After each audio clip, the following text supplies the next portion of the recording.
Hello everyone, welcome back to this channel. इस rapid revision series के एक और टॉपिक के साथ मैं हाजिर हूँ।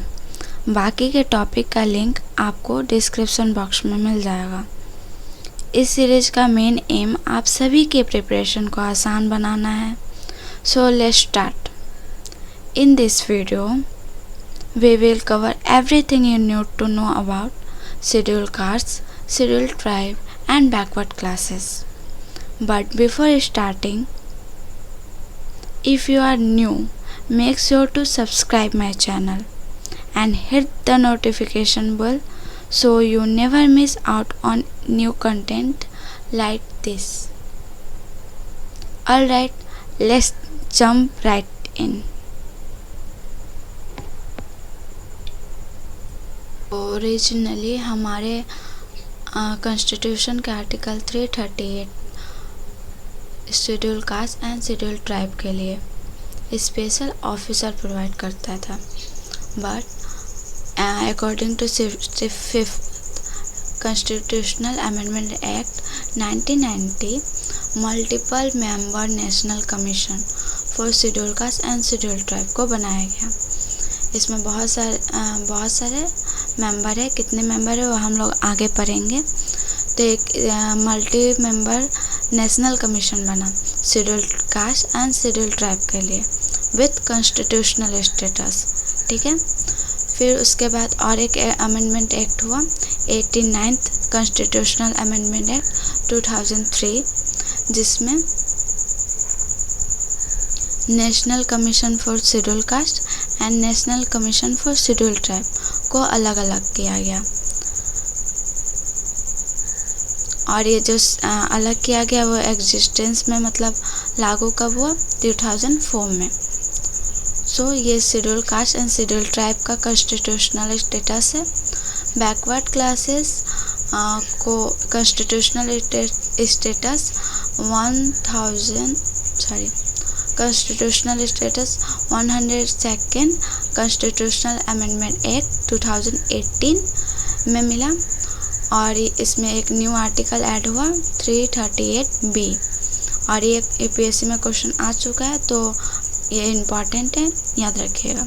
इसमें जितने भी पॉइंट हैं सभी इम्पॉर्टेंट है, सभी एग्जाम में आते रहते हैं, तो आप लोग ध्यान से सभी पॉइंट को देखिएगा और पढ़िएगा।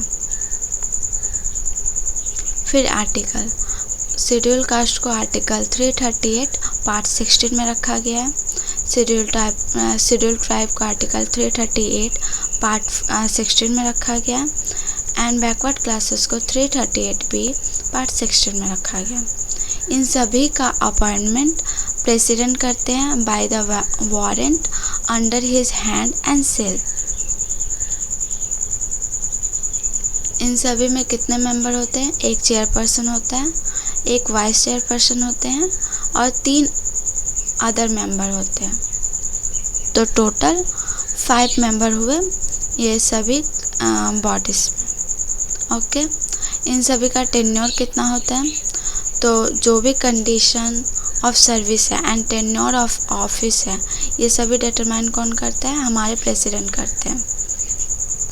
The chairperson, vice chairperson and other member of the national commission, ये सभी का टेन्योर कितना होता है? 3 इयर्स का होता है।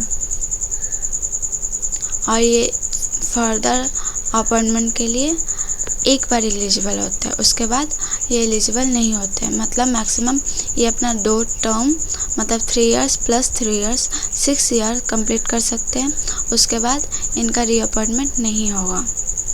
सो let's move to next slide.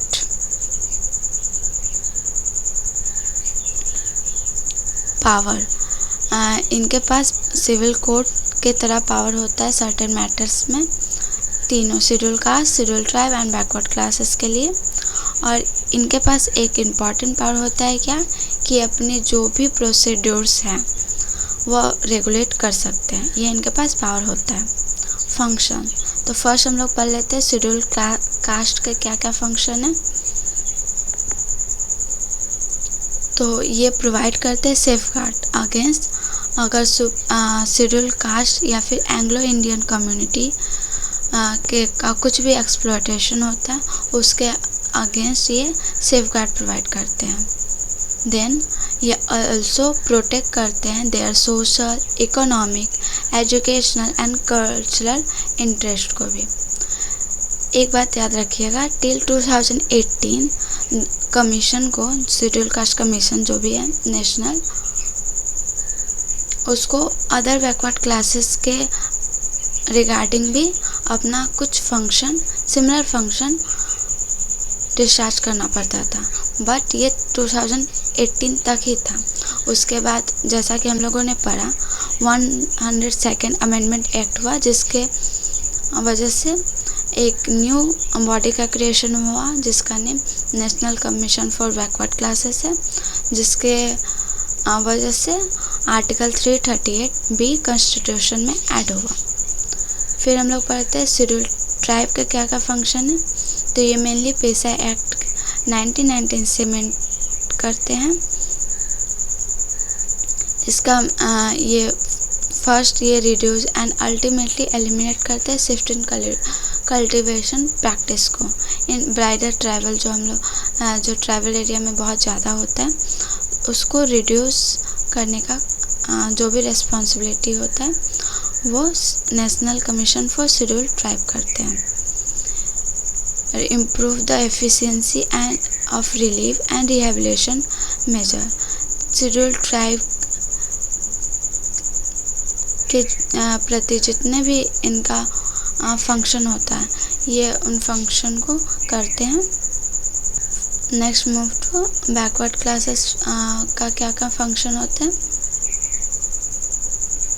तो ये पार्टिसिपेट करते हैं एंड एडवाइस करते हैं सोशियो इकोनॉमिक डेवलपमेंट में। जो भी बैकवर्ड क्लासेस हैं जो सोशली और एजुकेशनली बैकवर्ड है उनके प्रति जो भी एडवाइस होता है उनको ये सभी तक उनके अकॉर्डिंग ये रिकमेंडेशन देते हैं। So let's move to next slide. I hope आप सभी को वीडियो पसंद आ रहा हो। So let's move. रिपोर्ट।